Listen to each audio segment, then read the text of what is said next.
அனைவருக்கும் வணக்கம். நடிகர் சந்தானம் அண்ணன் சொல்லக்கூடிய ஒரு விஷயம், இராணுவத்தில் அழிஞ்சவனை விட ஆணவத்தில் அழிஞ்சவன் தான்டா அதிகம்னு சொல்லிட்டு ஒரு டைலாக் சொல்லுவார். அதில் உண்மையாக நடக்கக்கூடிய ஒரு விஷயம் என்ன அப்படின்னா, இன்றைக்கி கர்நாடக அரசு தமிழ்நாடு அரசு கொடுக்கக்கூடிய தண்ணியை சரியான முறையில் கொடுத்துருந்தாங்க அப்படின்னா, இன்றைக்கி கிராமப்புறத்தில் இருக்கக்கூடிய நபர்களுடைய வாழ்வாதாரம் அப்படின்னு பார்த்தீங்க, பொருளாதாரம் அப்படின்னு பார்த்தீங்கன்னா அது விவசாயம் முழுக்க விவசாயம். இப்போ நான் இருக்கிறது கூட விவசாய நிலம் தான். என்ன காரணம் அப்படின்னா, தண்ணி இல்லாமல் தரிசு நிலமாக கிடக்குது. அந்த தரிசு நிலமாக கிடக்கும் இந்நேரம் நாங்கள் வந்து விதை போட்டிருக்கணும். ஆடி மாதம் பிறஞ்சினாவே போட்டுருவாங்க. இன்றைக்கி விதை போடாமல் இருக்காங்க, மோட்ரு வச்சுருக்கவங்க மட்டும் போட்டிருக்காங்க. இது சொல்கிறதுக்கான காரணம், இன்றைக்கி தெரியும் உலக அளவில் நேபாளத்தில் நடந்த நிலச்சரிவு, அதன் மூலயமா வெள்ளப்பெருக்கினால இன்றைக்கி நூற்றுக்கணக்கான 500க்கும் மேற்பட்ட நபர்கள் காணாமல் போயிருக்காங்க, 150க்கும் மேற்பட்ட நபர்கள் இறந்தும் போயிருக்காங்க.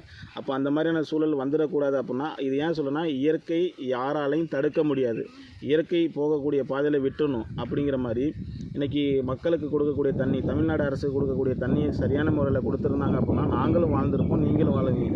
நீங்களும் வாழுங்க, எங்களையும் வாழ விடுங்க. அதுக்காக தான் அந்த தண்ணியை நாங்கள் வருஷம் கேட்டு இருக்கும்போது சரியான முறையில் கொடுத்தீங்க அப்படின்னா எங்களுடைய மன மகிழ்ச்சியாக இருக்கும். நாங்கள் விவசாயம் பண்ணுவோம், அந்த விவசாயத்தில் உங்களுக்கும் பலன் இருக்குது, எங்களுக்கும் பயன் இருக்குது. அப்படிங்கிற மாதிரி ஒரு சூழலுக்காக இதை சொல்கிறேன். இதை நீங்கள் தடுக்கணும்னு நினச்சிங்க அப்படின்னா மாற்று கருத்தே கிடையாது. நேற்றுக்கு நடந்த நேபாளில் நடந்த மாதிரி நாளைக்கு கர்நாடகாலையும் நடக்கிறதுக்கான வாய்ப்பு இருக்குங்கிறத இந்த பதிவு பண்ணதில் கடமைப்பட்டிருக்கேன்.